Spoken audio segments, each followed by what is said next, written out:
Bonjour à tous et bienvenue. Alors comme vous l'avez vu en en-tête, je vous remercie tous. Nous avons passé le cap des 1000. Une étape vraiment importante. Donc après, il y a quelques petites étapes encore à franchir, mais ça progresse pas mal. Donc merci à tous.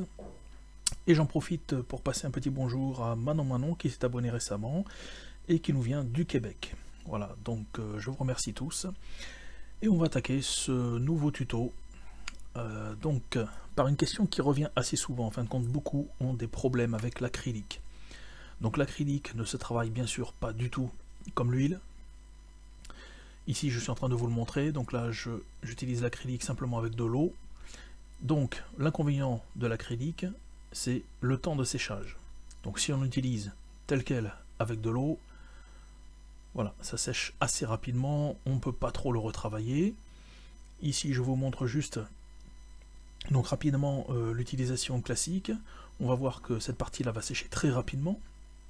Alors donc c'est un inconvénient pour certains, mais c'est un avantage aussi puisque on peut retravailler par dessus, donc très vite. Voilà. Donc le but de ce tuto est de vous montrer qu'on peut utiliser différents ajouts. Donc ici par exemple de la glycérine. Vous allez voir d'autres produits tout au long de ce petit tuto qui est assez rapide. Et donc on va modifier en fin de compte la texture de notre acrylique.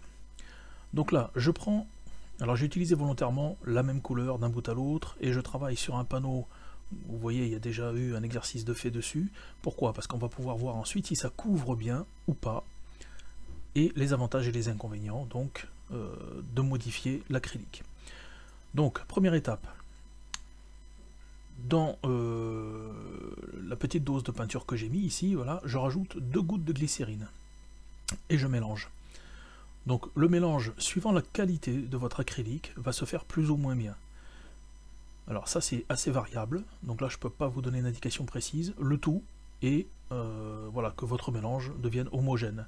Si vous voyez encore des petites gouttes se former, ça peut arriver qu'il y ait une petite séparation, hein, que c'est un petit peu de mal à se mélanger au début.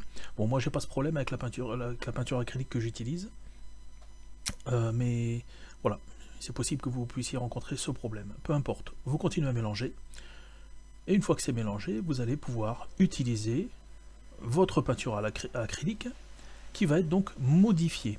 Alors, elle va se trouver plus grasse, plus onctueuse, simplement en ajoutant 2 gouttes de glycérine. Donc là je vais faire le même travail, je vais prendre mon pinceau, un tout petit peu humidifier le pinceau et utiliser donc ce mélange donc de peinture acrylique plus glycérine.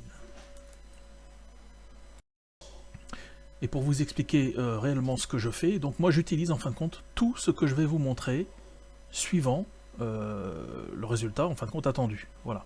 Alors vous remarquez tout de suite que le fait d'avoir utilisé de la glycérine, on se rapproche de très près à la texture de la peinture à l'huile. Et là, pour moi, c'est quelque chose de très intéressant. C'est-à-dire que on va venir travailler dans un premier temps à faire une ébauche à l'acrylique, classique, avec de l'eau simplement. Ça sèche très rapidement. On peut accélérer le séchage avec un sèche-cheveux, tout simplement. Et ensuite, au bout de 5 minutes à peine, voilà, on peut venir travailler donc en mettant une deuxième couche. Donc là c'est intéressant, moi j'utilise le médium acrylique dans un premier temps et je viens repeindre à l'huile.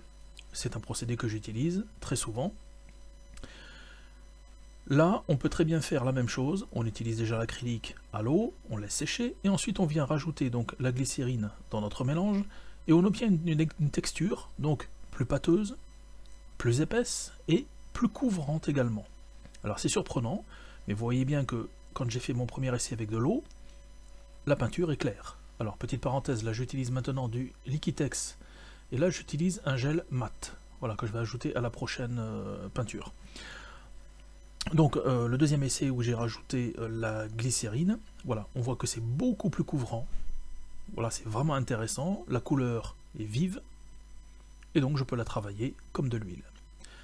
Maintenant, j'utilise un gel mat. Alors, je vais utiliser un gel mat dans un premier temps, et ensuite, juste en dessous, vous allez voir, je vais utiliser un gloss, donc un gel brillant. Alors il faut savoir que les gels utilisés, alors je vous ai montré cette marque là, mais voilà, pour l'instant j'ai pas de sponsor particulier, donc c'est ce que j'utilise en ce moment. Il faut savoir que il y a une différence entre le gel mat et le gel, donc le gloss, une différence de texture, vous allez voir ça, et notamment au niveau du séchage. Donc le gel mat que je vais utiliser sèche moins vite que le gloss. Et le gloss, pourquoi? Parce que donc on a ajouté, il y a des adjuvants à l'intérieur qui permettent d'avoir ce côté brillant, donc des résines, et donc ça va sécher beaucoup plus vite en surface. Voilà. Donc, comme je vous le disais, moi je joue avec tous ces éléments en fin de compte. Voilà, je peux très bien utiliser dans un premier temps la glycérine, rajouter un petit peu de gel mat si je veux accélérer un petit peu. Voilà, ça c'est quelque chose que vous allez devoir tester, essayer un peu ces différentes étapes et petit à petit les mélanger. Voilà, pour voir un petit peu ce que ça fait. Donc là, c'est ni plus ni moins de la chimie. Hein, voilà, on y va en tâtonnant au début. Et puis après, eh bien, écoutez, on arrive à se dire que bon, on préfère telle technique, voilà. Alors, l'avantage du gloss, c'est que on arrive à avoir une peinture un peu plus en pâte. Voilà, la glycérine aussi, mais la glycérine va être couvrante, alors que là, avec le gel, on travaille en pâte. Ceux qui travaillent en pâte, donc vont être intéressés par cette technique, utiliser du gel mat ou du gel brillant, ce qui permet donc d'épaissir la peinture. Par contre, regardez bien, je ne sais pas si vous allez le voir suivant les couleurs d'écran que vous avez, mais par contre, on perd en nuances. C'est-à-dire que le bleu est plus clair que si on l'avait fait avec la glycérine. La glycérine va opacifier légèrement, et c'est pour ça que je vous disais, on a vraiment cette brillance et cette texture comme la peinture à l'huile. Alors qu'avec les gels, que ce soit le gel mat ou le gloss, on obtient quelque chose, alors en pâte, mais on perd en intensité de couleur. Et vous allez voir le test dans un petit moment. Je vais utiliser le pinceau, je vais couvrir, et vous allez voir la différence qui est assez marquée. Je vous fais un petit zoom sur la peinture, voilà, donc déjà on voit bien que on est plus en pâte, hein, on peut travailler, ceux qui travaillent au couteau par exemple peuvent très bien utiliser. Bon, il faut savoir tout de même que la peinture acrylique, quand elle sèche, elle se rétracte, hein, puisque c'est à base de résine, on a une peinture un petit peu plastifiée, voilà, donc on va perdre quand même en épaisseur. Alors vous voyez l'application, tout de suite, regardez bien les différentes nuances. Hein. Donc la première à l'eau, donc assez délayée, hein, on va faire un petit peu plus aquarelle. Ensuite la deuxième avec la glycérine assez soutenue, voilà, un bleu pur. Et la troisième donc avec le gel mat, donc on a perdu en intensité. Alors ça il faut le savoir parce que suivant ce que vous utilisez, alors voilà, donc déjà la première partie est déjà sèche, bon la deuxième bien sûr, là avec la glycérine, et vous allez voir que même avec le temps, elle met très longtemps à sécher. Voilà, ça c'est un très bon avantage pour travailler comme si on travaillait à l'huile. Et donc cette perte de nuance, alors là il va falloir la corriger automatiquement. Donc là c'est un jeu avec les couleurs. Vous pouvez très bien ajouter une petite pointe de noir si vous voulez pour corriger un peu. Voilà, alors pas trop, hein, faut juste augmenter un petit peu la nuance, ou utiliser un bleu un peu plus fort. Voilà. Donc là je fais des petites touches exprès pour montrer qu'on peut également le faire un petit peu en pâte, voilà, un petit peu comme si on l'utilisait au couteau. Voilà, je pense à mon ami Boris qui fait de l'impressionnisme, voilà, donc c'est des techniques qu'il a utilisées récemment d'ailleurs, hein, pour faire des tableaux un petit peu façon Bob Ross. Et voilà, donc c'est quelque chose qui est faisable. Bon, par contre, voilà, on a des pertes de couleur, hein, voilà, on perd un petit peu en tonalité. Ensuite, avec le gloss, alors pareil, alors par contre le gloss, voilà, là tout de suite on le voit, c'est-à-dire qu'on couvre beaucoup moins. Donc là, il va falloir impérativement travailler plus en pâte ou faire une deuxième couche, voilà, dès que le travail va être sec. Alors là, ça sèche assez rapidement, donc en temps réel de séchage, donc on a en premier bien sûr peinture acrylique classique avec de l'eau, en deuxième celle que je suis en train de faire, donc avec le gloss, donc le vernis brillant, et ensuite donc le gel mat, voilà, qui va sécher un petit peu plus vite, enfin un petit peu moins vite, pardon, et ensuite la glycérine qui, elle, met longtemps à sécher. Alors vous allez voir qu'il y a également un autre produit. Donc la glycérine, c'est pas trop cher, on peut l'avoir en pharmacie, on peut la commander sur internet, voilà, on n'a pas besoin de beaucoup non plus hein, pour l'utilisation. Ensuite, donc dans la poursuite des tests, voilà, ce qui est intéressant de voir aussi, c'est quand on met sur une palette, est-ce que la texture est la même? Donc vous voyez que là, j'utilise volontairement donc un couvercle en plastique. Donc j'ai posé ma peinture acrylique dessus, j'ai apporté d'un côté la glycérine, d'autre les gels, et vous voyez que ma peinture ne coule pas, parce que j'en apporte pas à l'excès. Là où ça va commencer à couler, c'est si j'apporte de l'eau. Voilà, donc effectivement pour travailler suivant les besoins, je vais mettre plus ou moins d'eau sur mon pinceau, donc la peinture risque de couler. Là en général, notre palette, on la met à plat, voilà, il n'y a pas de souci particulier. Alors, le dernier produit, l'Easycryl. Voilà, donc ceux qui me suivent et qui suivent également donc mon ami Boris, donc ont déjà vu ce produit. Alors c'est un produit quand même intéressant, peu cher, hein, puisque là vous avez une bouteille comme ça à environ 5 €, et vous en avez pour assez longtemps, hein, vous pouvez peindre déjà pas mal de tableaux. Alors il y a également des avantages et des inconvénients. Alors regardez la texture, voilà, ça fait un petit peu comme une colle un peu liquide. Ça a une certaine transparence et justement c'est le but principal de ce produit. Alors certes dans un premier temps ça augmente le temps de séchage,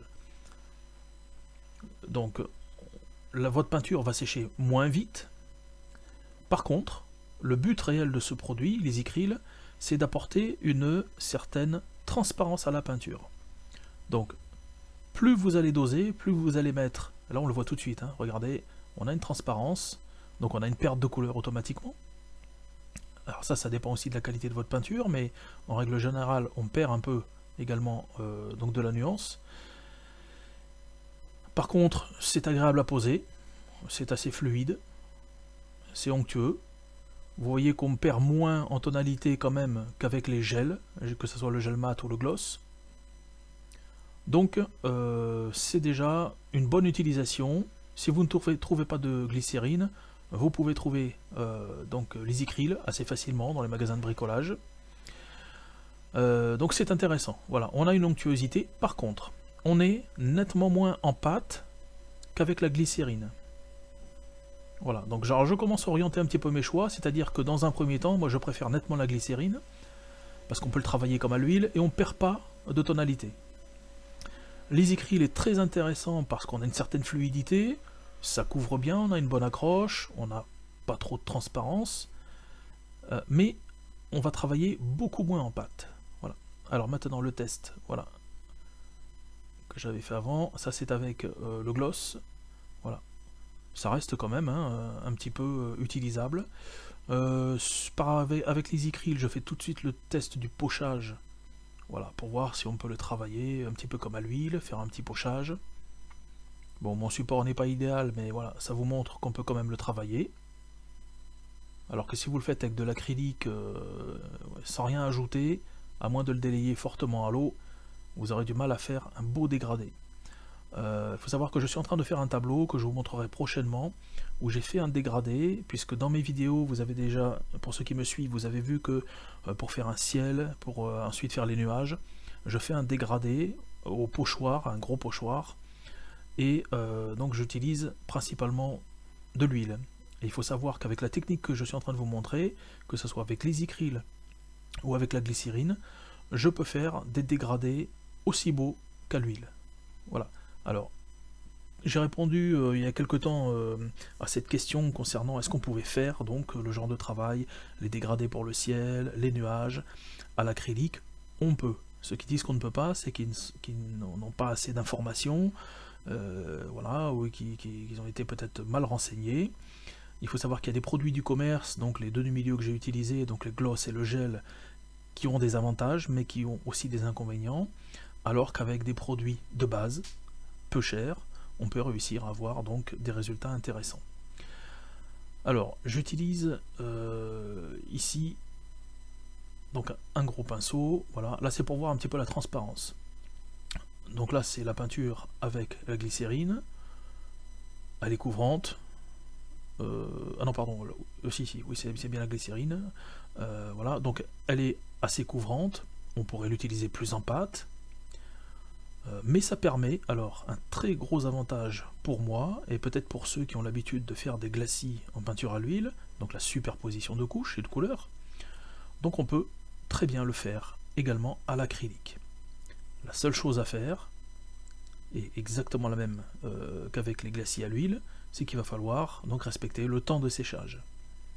Alors la petite contrainte, quand vous êtes à l'huile une fois sec, vous pouvez repasser donc de l'huile par-dessus, pas de souci, la peinture qui est en dessous généralement ne va pas bouger.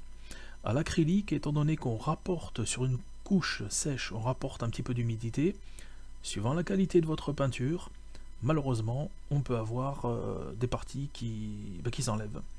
Parce que la peinture n'est pas de bonne qualité, donc voilà, on va un petit peu abîmer la couche qui est en dessous. Donc ça c'est à vous de voir aussi, essayer de trouver une peinture acrylique de bonne qualité. Donc ça, mais c'est pareil, hein, c'est uniquement si vous faites le travail de glacis. Donc j'espère que vous attendrez avec impatience la prochaine vidéo où je fais un ciel, un dégradé à l'acrylique, et vous allez voir que le dégradé est exactement pareil qu'à l'huile. Voilà, donc je termine mes tests en faisant des bandes de couleurs. Donc vous voyez que malgré tout, la première bande en haut avec la glycérine est plus soutenue, alors que les deux autres déjà sont plus transparentes. C'est ce que je vous disais, on perd en tonalité. Voilà, donc ça, il faut le contrer, comme je disais, soit en superposant les couches, soit en rajoutant, corrigeant un petit peu les teintes, une petite pointe de noir, voilà. Bon, ça c'est... Après c'est un jeu de couleurs avec les pigments, mais voilà, je ne vais pas rentrer dans le détail pour cette vidéo. Allez, en dernier, donc avec l'Easycryl. Donc là, la seule chose à veiller, c'est avoir une texture, une épaisseur suffisante quand on ajoute l'Easycryl, parce que malgré tout, c'est quand même c'est entre liquide et pâteux, donc il ne faut pas rajouter trop d'eau, voire le moins possible. Voilà, alors, comme je vous le disais, on le voit aussi, hein, donc on couvre bien quand même. Bon, il y a une petite transparence, mais c'est normal, puisque là, c'est pour la démonstration, donc je ne cherche pas à couvrir, mais à voir justement ce jeu de transparence. Donc là, c'est assez parlant. La glycérine couvre nettement mieux, s'étale comme à l'huile. Voilà, je vous le montre tout de suite, hein. Alors, je retravaille ici. Donc, dans la peinture qui a été posée, elle n'est toujours pas sèche, et je peux venir l'étaler, donc retravailler. Je peux très bien travailler dans le frais, comme si je faisais de l'impressionnisme, alors que la deuxième couche avec le gel mat est déjà sec, vous voyez, et je suis en train d'enlever, puisque je rapporte de l'humidité, ce que je vous expliquais, je suis en train d'enlever la peinture qui est en dessous. Donc là, la solution pour repeindre, c'est d'attendre un séchage complet. Donc là, il faut minimum 10 minutes, ou l'accélérer, comme je vous le disais, au sèche-cheveux. Alors je suis désolé, là je parle beaucoup, je vous donne pas mal d'infos, mais c'est important, parce que la vidéo n'est pas très longue, et il faut que je vous donne le plus d'informations possible. Voilà, alors le gloss, remarquez bien que c'est pire. Voilà, pourquoi? Donc je vous disais, il y avait une base de résine, et là en fin de compte, c'est la couche donc supérieure, hein, qui a séché, mais pas en dessous. Voilà, et l'humidité est un petit peu bloquée. Donc si moi j'apporte, je viens travailler trop tôt, et donc je viens travailler avec un pinceau humide, j'enlève automatiquement la petite couche de vernis qui est en surface, et j'abîme automatiquement la peinture. Voilà. Donc là je fais pas le même exercice bien sûr avec la bande du bas, puisque automatiquement elle n'est absolument pas sèche, mais je vais essayer de faire donc ce même travail. J'attends un petit peu, c'est la dernière bande que j'ai fait, et donc voir si je peux aussi l'étaler comme je l'ai fait avec les bandes précédentes. Donc petit rappel, donc la première la glycine, la deuxième le gel mat, la troisième le gloss, donc qui est un gel brillant, Et la dernière avec l'EasyCryl.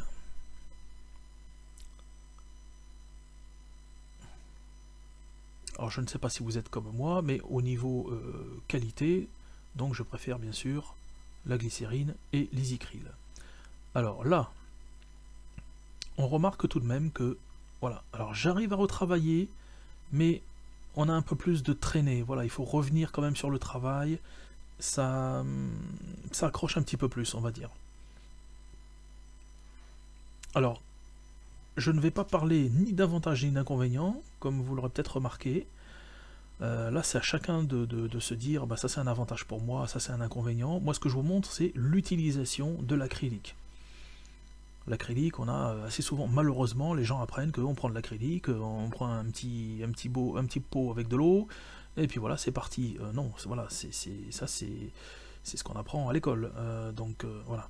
Donc regarde bien, la glycérine, toujours pas sec, voilà. Alors que les autres, on le voit, hein, sur les couleurs commencent à fadir.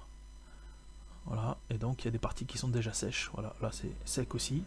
Le gloss séchant beaucoup plus vite, et les acryles, bien sûr, un petit peu moins vite.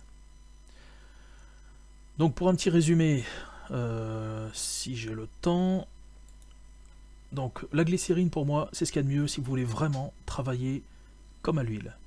Vous pouvez par contre rajouter un petit peu de gel, mais un gel épais, donc plus le gel mat pour apporter de l'épaisseur, mais pas trop, sinon ça va donc contrer et sécher plus vite.